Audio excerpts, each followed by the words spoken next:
Introducing Meta Ray-Ban Display, the world's most advanced AI glasses. With a full color display built into the lens of the glasses, it's there when you need it and gone when you don't. Send and receive messages, translate or caption live conversations, collaborate with Meta AI, and more. Be one of the first to try Meta Ray-Ban Display. Visit meta.com/Meta Ray-Ban Display to book a demo and find your pair. This episode is brought to you by CBS. DMV is a brand new workplace comedy turning misery into magic and chaos into comedy. Starring Harriet Dyer and Tim Meadows, DMV is here to serve you laughs. Watch October 13th at 8:30, 7:30 Central on CBS and streaming on Paramount+.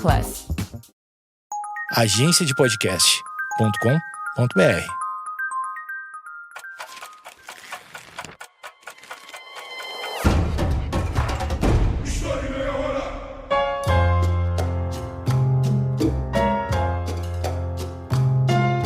O que é soberania nacional? Até que ponto governos podem tentar defender o seu próprio modo de administrar um país?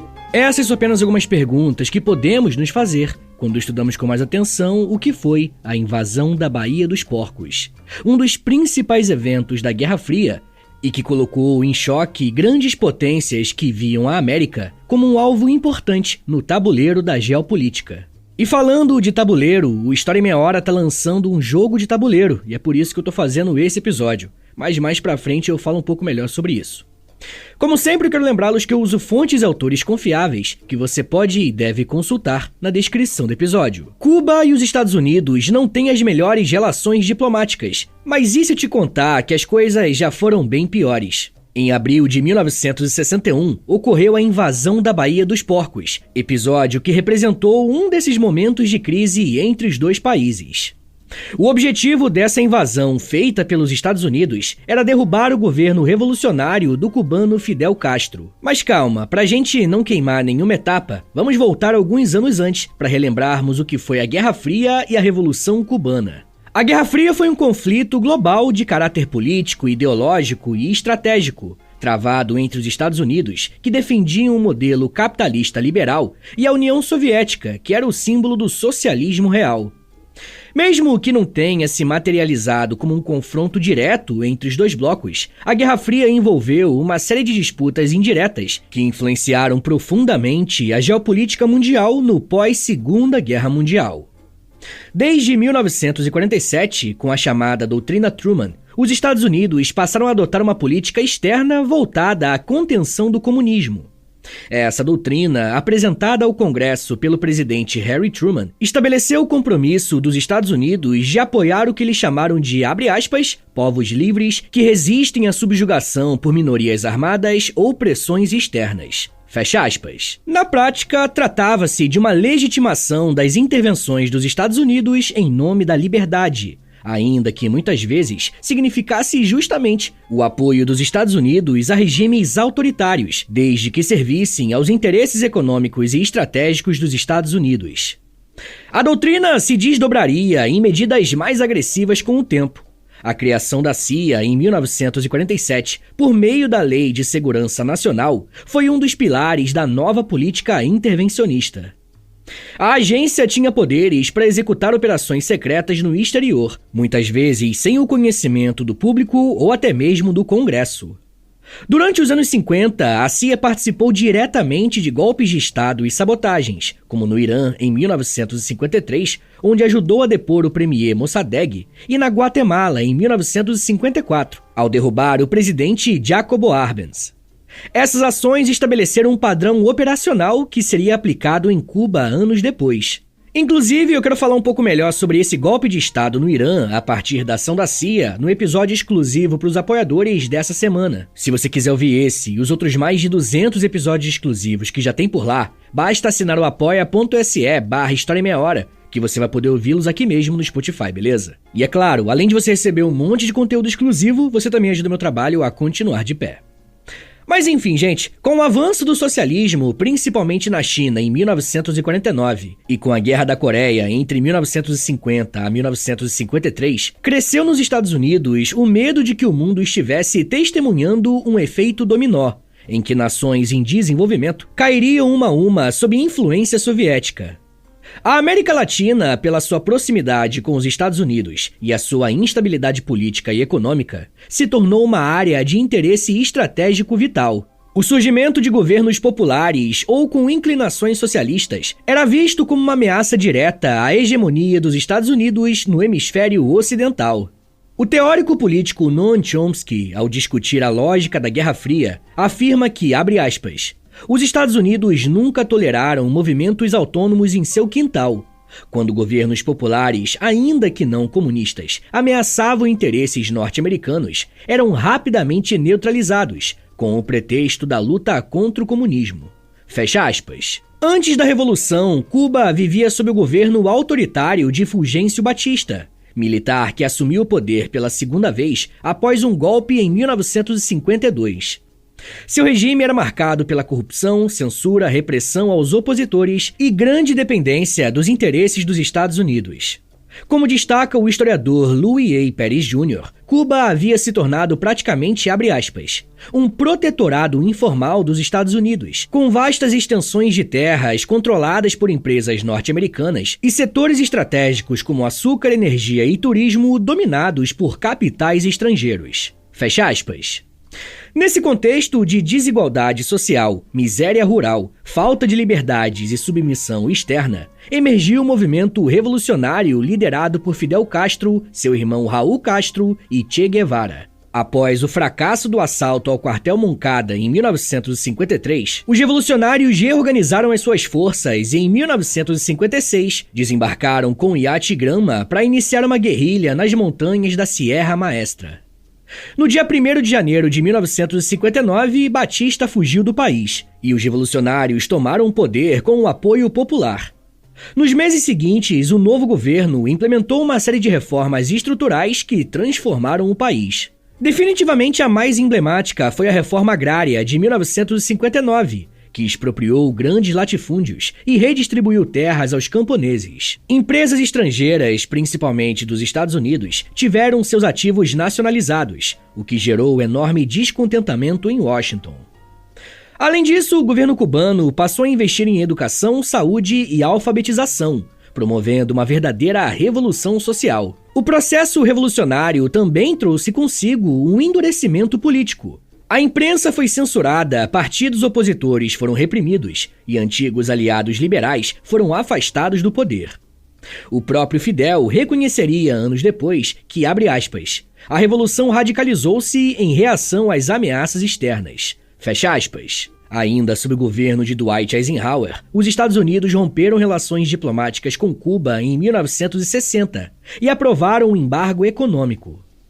Em paralelo, a CIA começou a montar um plano para derrubar o regime de Castro, utilizando exilados cubanos treinados em outros países latino-americanos. A operação foi batizada de Projeto J-Mark, que mais tarde se tornaria a famosa Invasão da Baía dos Porcos. A partir de 1960, com o agravamento do embargo dos Estados Unidos, o regime cubano intensificou a sua aproximação com a União Soviética, firmando acordos comerciais, recebendo técnicos e armas e importando o modelo marxista-leninista de organização estatal. Esse movimento, porém, não foi automático. Muitos analistas, como Thomas J. Peterson, ressaltam que a virada socialista de Cuba foi mais uma resposta estratégica ao cerco norte-americano do que uma convicção ideológica inicial. Como o próprio professor Thomas disse, abre aspas, Fidel Castro não era um comunista em 1959. Ele se tornou em parte, porque Washington não lhe deu escolha. Em outras palavras, o aprofundamento das reformas e o alinhamento com Moscou foram acelerados pela hostilidade dos Estados Unidos, que viam em Cuba um foco de instabilidade no Caribe. Fecha aspas.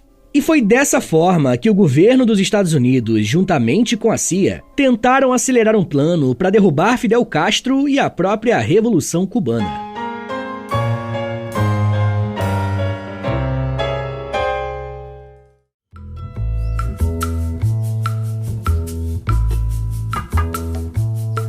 Ao mesmo tempo em que todas essas coisas estavam acontecendo, milhares de cubanos contrários à revolução deixaram o país e buscaram exílio nos Estados Unidos, se concentrando principalmente em Miami. Esses exilados formaram grupos organizados com o apoio da CIA e do governo dos Estados Unidos, se dedicando a sabotagens, propaganda e, em seguida, a tentativa de retomada do poder por meio da força. O governo cubano, por sua vez, endureceu seu discurso contra, segundo eles, o imperialismo yanqui, reforçando o culto à revolução e estabelecendo o Partido Comunista de Cuba como força dirigente única. A liderança carismática de Fidel, sua capacidade de mobilização popular e o prestígio de Che Guevara como ícone revolucionário internacional fortaleceram o regime e criaram uma atmosfera de resistência nacional contra a ingerência externa. Entre 1959 a 1961, Cuba se tornou um símbolo do anti-imperialismo latino-americano, inspirando movimentos de esquerda em diversos países e preocupando os Estados Unidos com a possibilidade de uma espécie de efeito dominó na região. O historiador Arthur Schlesinger Jr., que participou do governo Kennedy, relata que havia entre os círculos de poder uma convicção quase unânime de que Fidel Castro cairia com relativa facilidade. Acreditava-se que a população cubana, insatisfeita com as nacionalizações e com a repressão política, apoiaria qualquer força armada que se opusesse ao regime. E guarda essa informação, beleza? Porque vai fazer muito sentido com o que eu vou contar mais à frente. A invasão da Baía dos Porcos não foi uma ação improvisada. Desde os últimos anos do governo Eisenhower, os Estados Unidos já consideravam a remoção de Fidel Castro como prioridade estratégica, dado o fortalecimento de sua aliança com a União Soviética e o avanço das reformas radicais na economia cubana. Como eu disse, a CIA havia acumulado experiências no Irã e na Guatemala e fez um plano que envolvia a criação de uma força paramilitar composta por cubanos anti-Fidel Castro, treinados e armados para desembarcar na ilha e iniciar uma insurreição. Esse grupo, batizado posteriormente como Brigada 2506, reunia aproximadamente 1.400 combatentes, muitos deles ex-militares do regime de Fulgêncio Batista, além de empresários exilados, jovens universitários e até camponeses contrários à reforma agrária. A formação da brigada ocorreu principalmente na Guatemala, sob o governo de Miguel Idígoras Fuentes, aliado dos Estados Unidos. A CIA construiu campos de treinamento, forneceu armamento leve e pesado, instrutores militares e apoio logístico. Paralelamente, organizou uma campanha de desinformação, com o objetivo de fazer parecer que a invasão era um levante interno espontâneo e não uma operação orquestrada por Washington. O plano original previa que os exilados tomariam uma parte da praia do sul de Cuba, estabelecendo uma base temporária de onde lançariam ataques ao governo central. Esperava-se que, uma vez iniciada a operação, a população cubana se rebelasse contra Fidel Castro e que parte do exército abandonasse o regime. A própria transição entre os governos Eisenhower e Kennedy teve um impacto na aceleração do plano que tentaria derrubar Castro do poder. Kennedy assumiu em janeiro de 1961 e herdou da administração anterior um plano já em andamento. Embora tivesse dúvidas sobre a eficácia da estratégia, Kennedy temia parecer fraco diante da ameaça comunista logo no início do seu mandato. A pressão dos assessores militares e da CIA o levou a autorizar a operação, embora com restrições, como a redução do apoio aéreo, que seriam cruciais para o fracasso final. Outro fator importante foi a avaliação equivocada de que a União Soviética não reagiria com intensidade a uma invasão dos Estados Unidos em Cuba. O governo dos Estados Unidos subestimou o vínculo entre Cuba e a União Soviética, que já começava a se fortalecer por meio de acordos econômicos e diplomáticos. Diante desse cenário, a invasão da Baía dos Porcos não pode ser compreendida como um evento isolado. Ela é parte integrante da política de contenção imperial dos Estados Unidos, da lógica de confrontação da Guerra Fria e do uso sistemático de operações encobertas como ferramentas de poder. O presidente John Kennedy era crítico da política do seu antecessor, ao mesmo tempo que se comprometeu em combater o avanço socialista na América. Após reuniões com assessores da CIA e do Departamento de Estado, ele decidiu manter a operação, ainda que com alterações importantes. Uma das mudanças mais significativas foi a redução do apoio aéreo à invasão.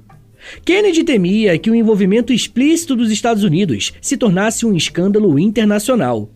Para manter a capacidade de negar o envolvimento direto, o presidente ordenou que os bombardeios prévios ao ataque fossem reduzidos e conduzidos de forma discreta.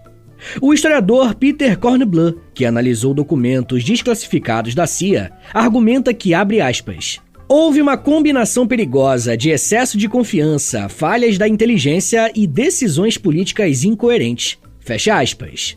Segundo ele, os próprios planejadores subestimaram o apoio interno a Fidel Castro, acreditando que a população veria os invasores como libertadores. Outro elemento que enfraqueceu a operação foi a falta de coordenação entre as agências do governo dos Estados Unidos. O Departamento de Estado, por exemplo, alertava para os riscos diplomáticos, enquanto os militares e a CIA defendiam ação rápida e contundente. Kennedy, que ainda era novo no cargo, acabou por se deixar influenciar mais pelos estrategistas da CIA do que pelos diplomatas mais cautelosos. A Brigada 2506, por sua vez, foi motivada com a promessa de que os Estados Unidos apoiariam a invasão com força aérea, e, se necessário, até mesmo com tropas navais. Muitos dos combatentes acreditavam que teriam reforços em caso de dificuldades. Além disso, os preparativos da invasão não passaram despercebidos por Fidel. O serviço de inteligência cubano, com o apoio de espiões infiltrados, já sabia da movimentação de tropas na América Central e da articulação da CIA.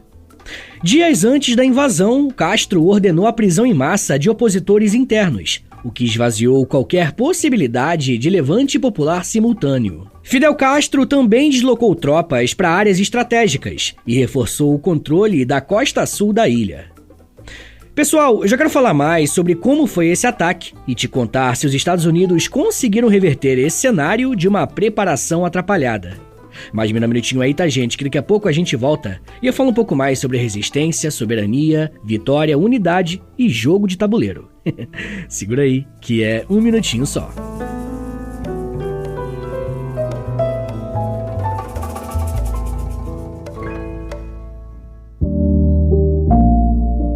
Pessoal, o História em Meia Hora tem um jogo de tabuleiro. Eu, o Giovanni Arseno e o Estúdio Tijolo criamos o Imperialismo América. O jogo se passa durante a Guerra Fria na América Latina. Ele é feito para 2 ou 4 jogadores, onde um lado vai jogar com a América Latina para expulsar os Yankees do continente, e o outro vai jogar com os Estados Unidos para ser imperialista com o nosso continente e expulsar os vermelhos apoiados pela União Soviética. Revoluções, ditaduras, revolucionários e ditadores, um monte de momento e personagens importantes da história latino-americana estão dentro do jogo. O financiamento coletivo acabou de ser lançado, foi no dia 7 de outubro, é no apoia.se/Imperialismo América. A gente tentou deixar o preço mais em conta possível, você pode pesquisar outros jogos de tabuleiros aí no mercado, que o nosso tá bem abaixo da média, beleza? A campanha vai até o começo de novembro, então vai lá em apoia.se/Imperialismo América e garanta sua cópia, pelo menos até o momento, a única forma de conseguir o jogo é lá no Apoia-se, beleza?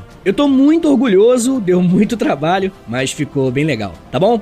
Então é isso, gente, garanta agora o seu Imperialismo América e reescreva a história latino-americana na Guerra Fria. Valeu, gente! Anyone can follow. It takes something special to be an original. Which is why the 2025 Lincoln Navigator SUV arrives with new ways of surrounding you in luxury, including the ultra-wide 48-inch panoramic display and the multi-sensory Lincoln Rejuvenate experience. A true original never stops evolving. So meet the 2025 Navigator, the original that's all new and better than ever. Learn more at Lincoln.com. Lincoln and Navigator are trademarks of Ford or its affiliates. This episode is brought to you by LinkedIn. Healthcare professionals can lead their careers with LinkedIn. Discover jobs by specialty, preferred shifts, and even desired salary. From mental health therapists to radiology technicians, it's now faster and easier for healthcare professionals to find the right fit. Learn more at linkedin.com/healthcare. Side effects may include faster job placement, improved work-life balance, and increased career satisfaction.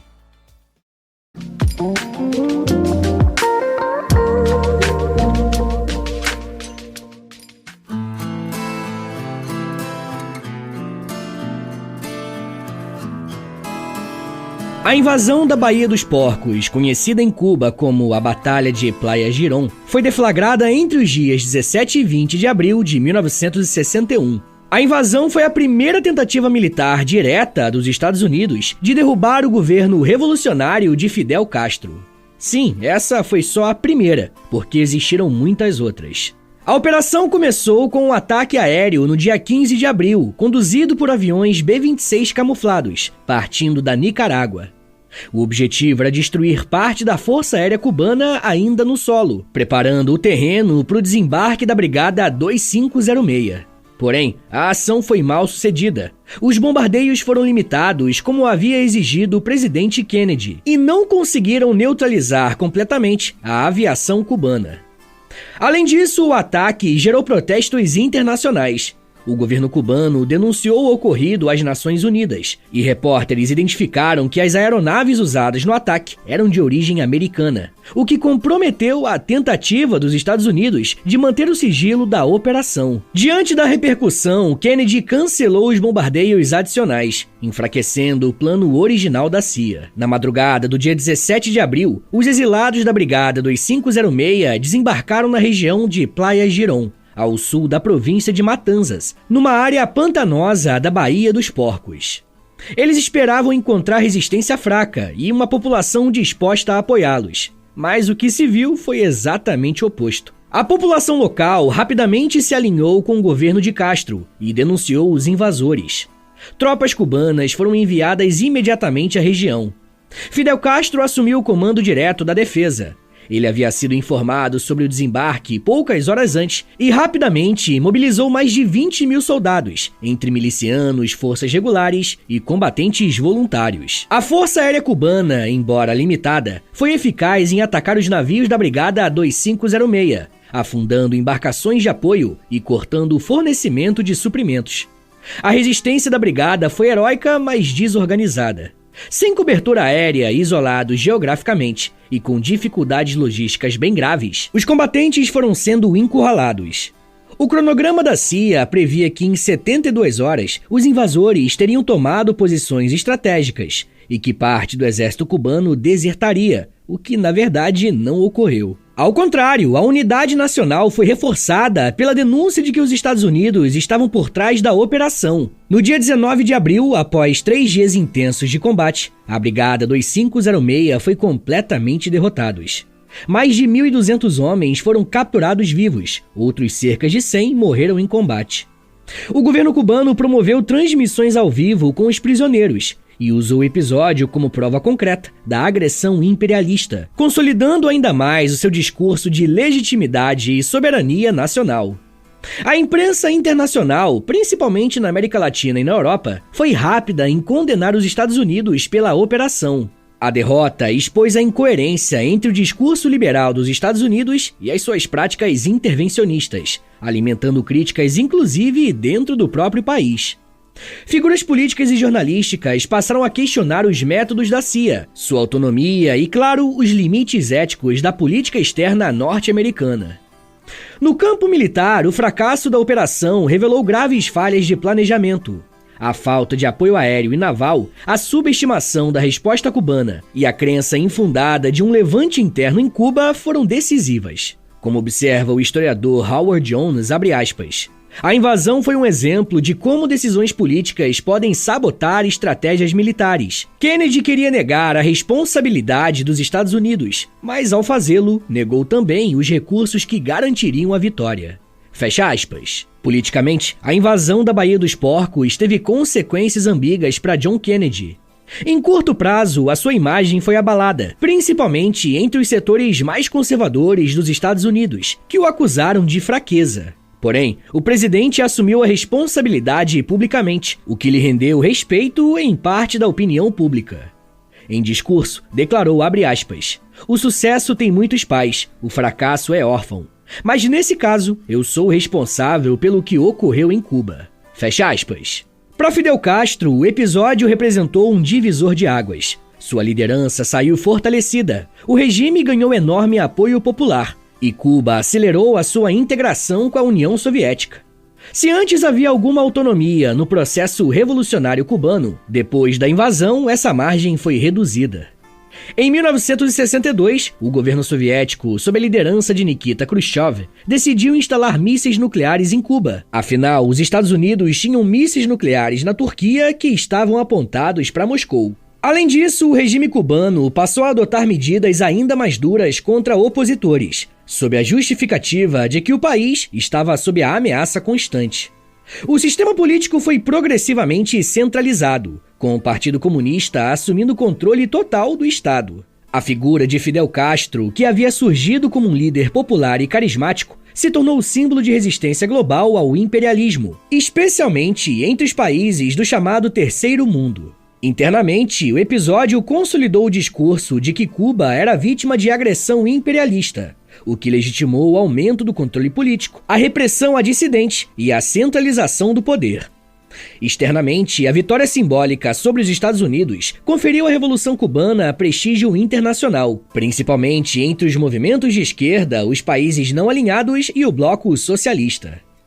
Por fim, o episódio da Baía dos Porcos serviu como lição amarga para os estrategistas da Guerra Fria. A CIA teve a sua autonomia questionada, reformas internas foram exigidas e os limites da intervenção indireta ficaram evidentes.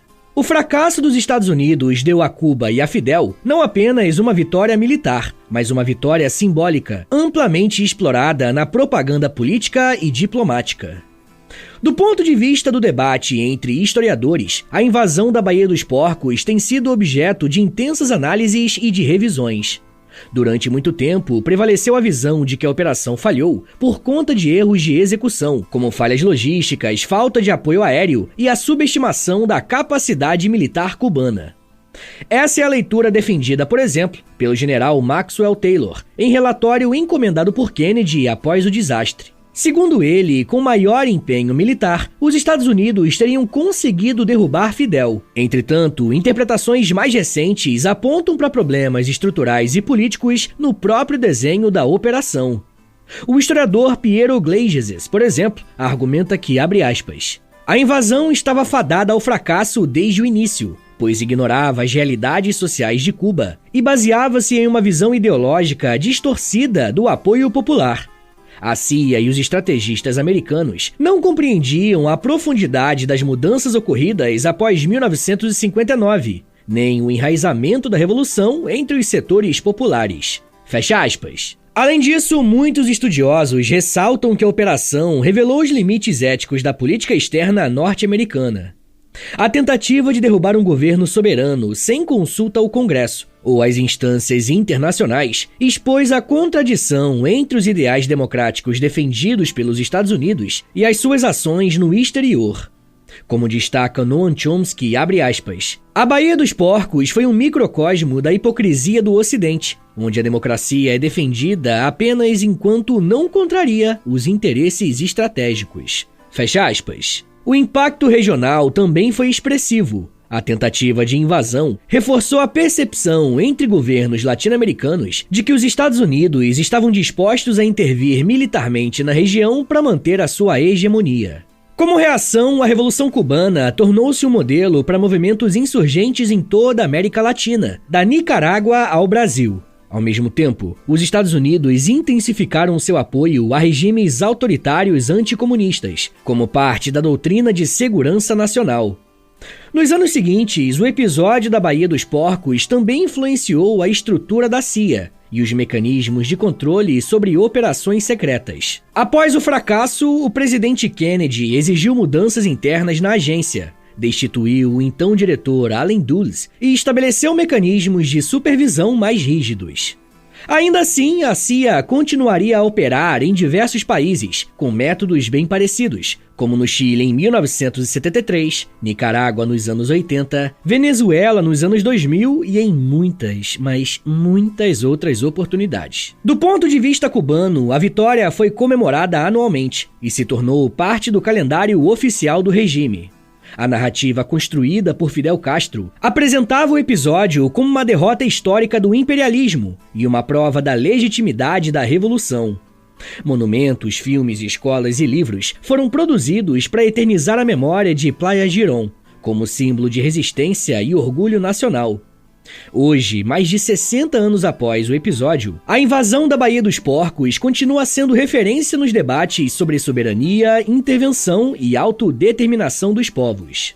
Ela revela como decisões geopolíticas tomadas a milhares de quilômetros podem impactar profundamente a vida de toda uma nação, seja pela via militar, econômica ou até mesmo simbólica. Pessoal, eu vou recomendar 3 episódios aqui do podcast, que você pode procurar aí no feed do História em Meia Hora, e eles vão servir de complemento para esse episódio que você acabou de ouvir, beleza?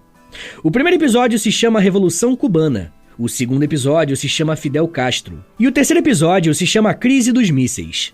Agora, bora fazer aquele resumão de 1 minutinho para você relembrar o que você aprendeu hoje? Vamos lá! Quando falamos na história da invasão da Baía dos Porcos, estamos tratando de uma tentativa fracassada de exilados cubanos, apoiados pelos Estados Unidos, de derrubar o governo socialista de Fidel Castro em Cuba. O ataque ocorreu em abril de 1961, durante o governo do presidente John Kennedy. A operação foi planejada pela CIA ainda na gestão de Dwight Eisenhower, em resposta à aproximação de Cuba com a União Soviética e à crescente influência comunista na América Latina durante a Guerra Fria. A invasão envolveu mais de 1.400 exilados cubanos, treinados pelos Estados Unidos, que desembarcaram na Baía dos Porcos, na costa sul de Cuba. No entanto, o plano foi mal executado, tendo os invasores enfrentado forte resistência do exército cubano. Exército esse que recebeu apoio da população local. E assim, os invasores foram derrotados em apenas 3 dias. Muitos foram capturados ou mortos. O fracasso da operação representou uma grande derrota política e diplomática para os Estados Unidos e fortaleceu o regime de Castro, que se aproximou ainda mais da União Soviética. Esse episódio agravou as tensões entre Washington e Havana e foi um dos fatores que levaram a um dos momentos mais críticos da Guerra Fria, onde ficamos a poucas decisões de uma terceira guerra mundial. Guerra essa que começaria através de lançamentos de torpedos nucleares, mas por conta de um oficial no submarino chamado Vasily Arkhipov, isso não chegou a acontecer. Mas isso já é um papo para uma outra meia hora.